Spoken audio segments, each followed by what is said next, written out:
সবাই মিলে উৎসাহ আওয়াজে নারাই তাকবীর। ইনশাআল্লাহ।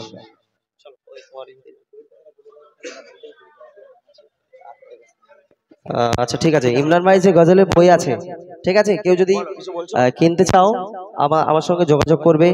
আমাদের ডাক্তার বসে আছে, কেউ যদি কিনতে চাও আমার সঙ্গে যোগাযোগ করবে ইনশাআল্লাহ। চলেন, এক ইহুদি নারী মা ফাতেমার মধ্যে বন্ধুত্ব।